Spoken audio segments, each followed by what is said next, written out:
எங்கேயாவது மூல முடுக்கல இந்தியாவில் ஜம்மு அண்ட் காஷ்மீரோ உத்தரப்பிரதேசோ குஜராத்தோ ராஜஸ்தானில் பிஜேபியோட ஒன்றிய செயலாளர் இல்லை பகுதி செயலாளர் ஏதாவது ஒரு கேஸில் போய் மன்னிப்பு கேட்டிருந்தாங்கன்னா இந்நேரம் மீடியாக்கள்லாம் எல்லாருமே அதை பற்றியே பேசியிருப்பாங்க. பார்த்தீங்களா, பிஜேபி தலைவர் வந்து மன்னிப்பு கேட்டார் அப்படின்னு.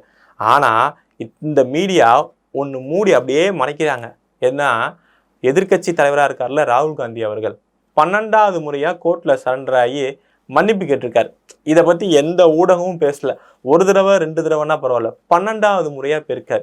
இந்த 12வது முறை அவர் கோர்ட்டில் சரண்டர் ஆனது எதுக்குன்னு பார்த்தீங்கன்னா, பிஆர்ஓ யார் கேஸ் போட்டிருக்கா அப்படின்னு பார்த்தீங்கன்னா பார்டர் பிஆர்ஓவில் உள்ள டைரக்டர் உதய் சங்கர் அப்படிங்கிற ஒரு கேஸ் போட்டிருக்காரு.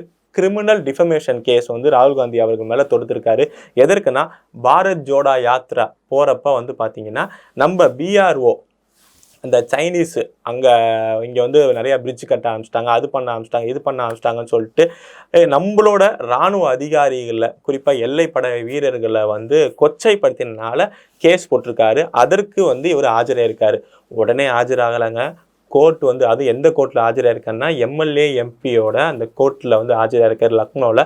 கோர்ட் வந்து 5 தடவை வந்து வார்னிங் ஆஜராகாதனால வார்னிங் பண்ணனால 6வது தடவையாக தான் இவர் வந்து எங்கே நம்ம மேலே கைது நடவடிக்கை எடுத்துருவாங்க, வேற மாதிரி ஏதாவது விசாரணை போக்கு போயிடுமோ அப்படின்னு சொல்லிட்டு பயந்து நேத்திக்கு வந்து ஆஜராயிருக்காரு.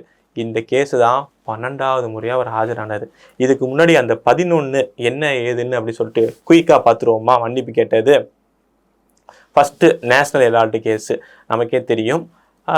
தாயாரும் இவர்களும் வந்து பார்த்தீங்கன்னா ஒரு படை சூழ போனாங்க. கைது நடவடிக்கை எடுத்துருவோன்னு சொன்னனால அப்படியே என்னமோ சுதந்திர போராட்டத்துக்காக கைது செய்யறதுக்காக போன மாதிரி அப்படியே படை சூழ காங்கிரஸோட எல்லா தலைவரும் சேர்ந்து நேஷனல் ஹெரால்டு கேஸுக்கு போய் ஆஜரானாங்க.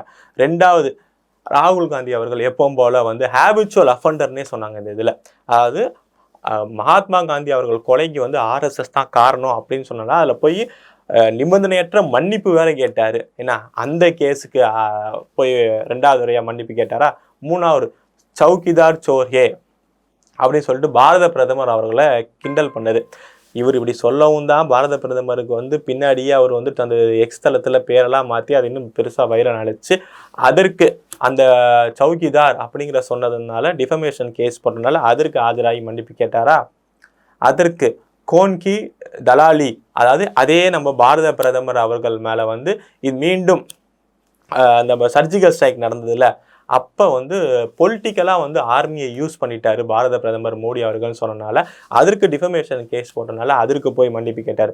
அடுத்தது மோடியோட சர்நேம் இது தெரியும், அவருக்கு பெரிய ஒரு பதவிக்கே பெரிய ஆபத்தே கொண்டு வந்தது. அந்த மோடிங்கிற இதில் இருந்தவர் ஒருத்தர் கேஸ் போட்டனால குஜராத்தில் போய் அதற்கு சரண்டர் ஆகி மன்னிப்பு கேட்டாரா.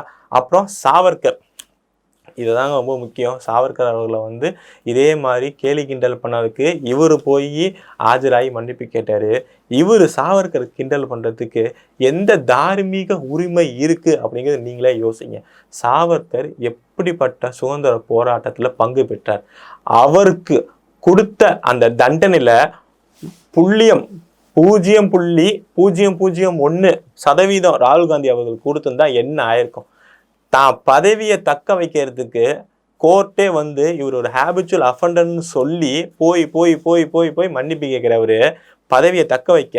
அப்போ இந்த மாதிரி சுதந்திர போராட்டத்தில் ஈடுபட்டு அந்த ஒரு யாருக்குமே அந்தமான் சிறை அப்படிங்கிறது நீங்கள் கேள்விப்பட்டதுன்னா தெரியும். ஒரு படமே வந்திருக்கு தமிழகத்தில், திரைப்படமே வந்திருக்கு. அந்த மாதிரி இடத்துலலாம் ராகுல் காந்தி அவர்களை விட்டுருந்தா மன்னிப்பு கேட்டிருப்பாரா இல்லை என்ன பண்ணியிருப்பேன் அப்படிங்கிறது உங்களுக்கே வர்றேன். இவர் சாவர்கரை பற்றி சொல்கிறதுக்கு சின்ன அருகதை இருக்கா அப்படிங்கிறது இந்த 12 தடவை மன்னிப்பு கேட்குறாருல, இதை வச்சே மக்கள் நீங்கள் முடிவு பண்ணிக்கோங்க. அடுத்தது 7வது இதே மாதிரி அகமதாபாத் பேங்க் மேலே வந்து இதே மாதிரி ஒரு பொய்யான குற்றச்சாட்டு வச்சார். அவங்களும் கேஸ் போட்டாங்க, அதுக்கு போய் மன்னிப்பு கேட்டார். அடுத்தது ஆர்எஸ்எஸ் கௌரி லங்கேஷ் அப்படின்னு சொல்லிட்டு கர்நாடகா சேர்ந்தவங்க, அந்த கொலையில் வந்து ஆர்எஸ்எஸ்ஸையும் லிங்க் பண்ணி பேசினார். அதற்கு போட்ட கேஸில் சரண்டர் ஆகி போய் மன்னிப்பு கேட்டார். அப்புறம் வந்து பர்பேத்ரா சத்ரா ரிமார்க்ஸ், அசாமில் இந்த பர்பேத்ரா சத்ரா அப்படிங்கிற இடத்துக்கு போகிறப்ப இவரை வந்து வழி மறிச்சாங்க, போராட்டம் பண்ணி உள்ளே போகக்கூடாதுன்னு. அதை பண்ணது யாருன்னு பார்த்தீங்கன்னா ஆர்எஸ்எஸ் காரங்க அப்படின்னு சொல்லிட்டு எப்பவும் போல் உளறதுனால அதற்கு டிஃபமேஷன் கேஸ் போட்டு அதுக்கு ஒரு மன்னிப்பு கேட்டார். அப்புறம் இதே மாதிரி கர்நாடகா எலெக்ஷன் அப்போ பிஜேபி மேலே பயங்கரமான ஆதாரமே இல்லாமல் குற்றச்சாட்டு வச்சாரு, அதற்கு மன்னிப்பு கேட்டார். லாஸ்ட்டாக வந்து பார்த்தீங்கன்னா அமித்ஷா அவர்களை வந்து 12 ஜூலை 2024 வந்து டிஃபமேஷன் கேஸ் யார் விஜய் மிஸ்ரா அப்படின்னு பிஜேபி சேர்ந்தவர் வந்து அமித்ஷா அவர்களில் 2018 இதே பெங்களூர் எலெக்ஷன் அப்போ ரேலியில் வந்து அமித்ஷா அவர்கள் மேலே வந்து தரைக்குறைவான வார்த்தைகள் உபயோகத்தினால அவர் கேஸ் போட்டனால அதற்கு மன்னிப்பு கேட்டிருக்காரு.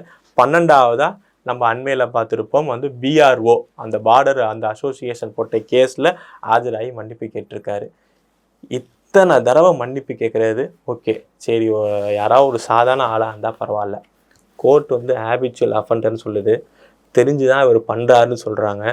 இன்னைக்கு எந்த அளவுக்கு பிரதமர் அவர்கள் முக்கியமோ அதுக்கு ஈக்குவலாக இருக்கிற பதவி தான் அப்போசிஷன். ஏன்னா ஒரு சிபிஐயோ ஒரு சீஃப் ஜஸ்டிஸோ ஏதாவது ஒரு முக்கியமான ஒரு ஆட்களை நம்ம தேர்ந்தெடுக்கிறோம்னா அதற்குள்ள முக்கியமான பங்கு வகிக்கிறவங்க, அதில் அட்டன் பண்ண வேண்டிய முக்கியமான ஆளை வந்து எதிர்கட்சி தலைவராக இருக்க வேண்டிய இப்படி இருக்கிறவர் ஒரு சிறுபிள்ளை தனமாக ஏதாவது போகிற போக்கில் சொல்லிட்டு போய் கோர்ட்டில் மன்னிப்பு கேட்பது, சரண்டர் ஆவது சரியா? இது நமக்கு கிடைத்த சாபக்கேடா இல்லை காங்கிரஸுக்கு கிடைத்த சாபக்கேடா? அடுத்தது 2வது விஷயம் நம்ம பார்க்க போது எதுன்னு பார்த்தீங்கன்னா, இங்கே தமிழகத்தில் நடந்த நிகழ்வு. அதாவது அண்மையில் கோர்ட்டில் அண்ணாமலை அவர்கள் முன்னாள் பாஜக மாநில தலைவராக இருந்த அண்ணாமலை அவர்கள் வந்து ஒரு கேஸ்க்கு ஆஜரானார் சைதாப்பேட்டை கோர்ட்டில். எதற்கு அப்படின்னு பார்த்தீங்கன்னா, அவர் தலைவராக இருக்கிறப்ப டிஎம்கே ஃபைல்ஸ் அப்படின்னு சொல்லிட்டு யார் யார் திமுகவில் வந்து நிறையா ஊழல் செஞ்சு பணத்தை சேகரிச்சிருக்காங்க, எவ்வளோ சொத்துக்கள் வச்சுருக்காங்கன்னு சொல்லிட்டு ஃபைல்ஸ் ரிலீஸ் பண்ணார். அந்த ஃபைல்ஸில் டிஆர் பாலு அவர்கள் 500 கோடிக்கு மேலே சொத்து வச்சுருக்காரு அப்படின்னு சொல்லிட்டு அந்த ரிலீஸ் பண்ணனால டிஆர் பாலு அவர்கள் வந்து மான நஷ்ட ஈடு வந்து கிட்டத்தட்ட 100 கோடின்னு நினைக்கிறேன், அந்த அளவுக்கு மான நஷ்ட ஈடு வந்து வழக்கு போட்டனால அந்த கேஸுக்கு அண்ணாமலை அவர்கள் வந்து சைதாப்பேட்டில் ஆஜரானார். ஆனால் அண்ணாமலை அவர்கள் அந்த ப்ரெஸ் மீட்டில் சொல்கிறப்ப இந்த கேஸுக்கு நான் ஆஜராகிறேன், என் மேலே நான் மான நஷ்ட ஈடு போட்ட டிஆர் பாலு அவர்கள் ஆஜராகவில்லை அப்படிங்கிற அதற்கு அவருக்கு சொன்ன அந்த காரணம் தான் வந்து பயங்கரமான இதாக இருந்தது.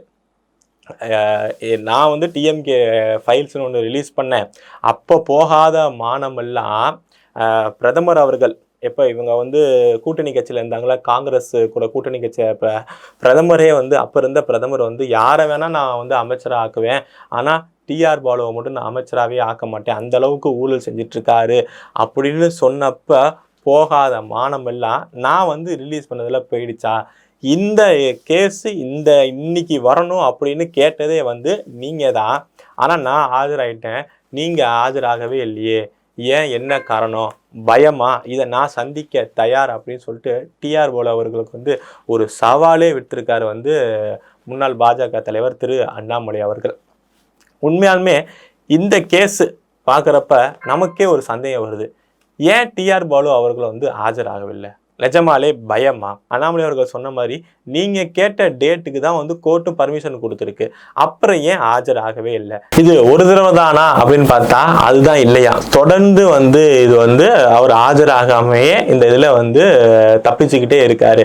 ஸோ ஆதாரம் அண்ணாமலை அவர்கள் டிஎம்கே ஃபைல்ஸில் வெளியிட்ட ஆதாரம் உண்மையா, இல்லை நம்ம ஆஜராகி இன்னும் பெரிய ஆதாரம் வந்துடும் நம்ம மாட்டிப்போம் அப்படின்னு சொல்லிட்டு பயந்துட்டு டிஆர் பாலு அவர்கள் வரலையா?